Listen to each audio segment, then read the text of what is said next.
Current bill కడతలేదు అన్నారు కదా మీరు. ముద్రగడ్డ పద్మనాభ వ్యాపారం చేసి కరెంట్ బిల్లు కడతలేదు. అయ్యా నేను జరిగిందే చెప్తున్నాను మీకు. పద్మనాభం గారు కరెంటు బిల్లు కట్టగా కరెంటు కనెక్షన్ తీసేస్తే ఆయన నిరాహారదీక్ష చేశారు. మీకు గుర్తుందా? ఎవరికైనా గుర్తుందా?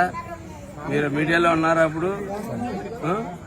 ఆయన కరెంటు బిల్లు కట్టడం, కరెంటు బిల్లు కట్టడానికి వెళ్ళిన వాళ్ళు ఒప్పుకోలేదు, తలుపులు వేసేసాడు. దాని మీద ఏమో గట్టిగా ఆవేళ ప్రభుత్వాలు నిలదీస్తే నిరాహారదీక్ష చేశాడు. ఆయన కరెంటు బిల్లు అంటే డొమెస్టిక్ అనుకుంటున్నారు కనుక కమర్షియల్. ఆయన చేసే వ్యాపారాలు అన్నీ కూడా కరెంటుతో ముడిపెట్టినటువంటి వ్యాపారాలే చేస్తూ ఉంటాడు ఆయన కాంపౌండ్లో.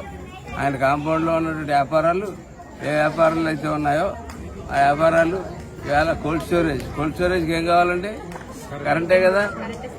సామిల్కి ఏం కావాలండి? పెట్టుబడి కరెంటే కదా. దూద్ మిల్ అండి, దానికి ఏం కావాలా? కరెంటేనా అండి?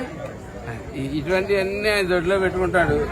కరెంటు బిల్లు కట్టడం, కరెంటు బిల్లు కట్టడానికి అంతా నిరాహారదీక్ష చేస్తాడు. కాపు ఉద్యమం అని చెప్తారు. కాపు నాయకులు ఎవరైనా ఉంటే ఎలక్షన్లో నుంచి ఉంటే వాళ్ళు ఎవరో ఒక కాపు నాయకులు ఎవరు ఆయనకి ఎప్పుడు చూసినా అప్పుడేమో బొడ్డు భాస్కరరావు, ఇప్పుడు చంద్రశేఖర రెడ్డి గారు. అంతే తప్ప ఆయనకి కాపు నాయకులు అక్కర్లేదు, బీసీ నాయకులు అక్కర్లేదు, ఏ నాయకులు అక్కర్లేదు. మమ్మల్ని అనవసరంగా మాకు చిన్న వయసు నుంచి మమ్మల్ని బీసీల నుంచి దూరం చేశాడు ఆయన. కేవలం ఆయన వల్ల మేము అందరూ చాలా మంది బీసీలు నుంచి మేము దూరం అయ్యాం.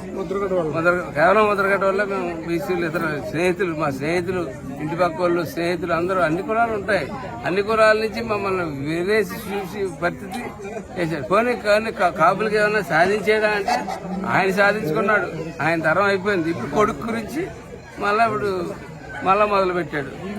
మొదలుపెట్టి వాళ్ళు పవన్ కళ్యాణ్ గారిని దూషిస్తా ఉన్నాడు. పవన్ కళ్యాణ్ గారిని దూషించుకుంటా ఆయన యజమాని రెడ్డి గారి దగ్గరికి వెళ్ళిపోయాడు.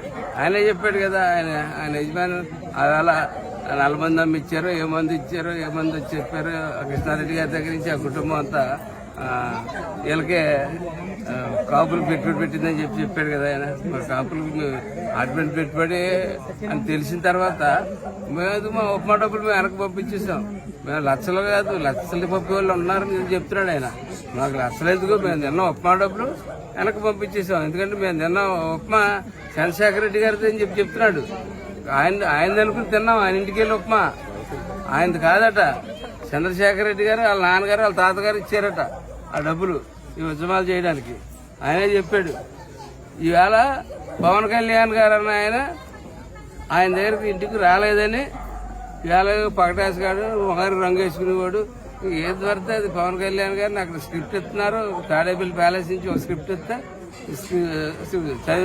చదివిన స్క్రిప్ట్కి ఎంత తీసుకుంటున్నాడు, ఒక్కో స్క్రిప్ట్కి ఎంత తీసుకుంటున్నాడు ఆయనకే తెలాలి, ఇచ్చినోడు తెలాలి, తీసుకున్నోడు తెలాలి. మాకేం తెలియదు. అయితే మటుకు అది దాట్ ఈస్ పెయిడ్ స్క్రిప్ట్, అందులో డౌట్ లేదు. ఎందుకంటే ఆ ఆవేశం కనపడట్లేదు, ఆ ఇది కనపడట్లేదు, ఆ బాధ కనపడట్లేదు, ఆ నటన మటుకు కొట్టొచ్చేట్టు కనపడతా ఉంది.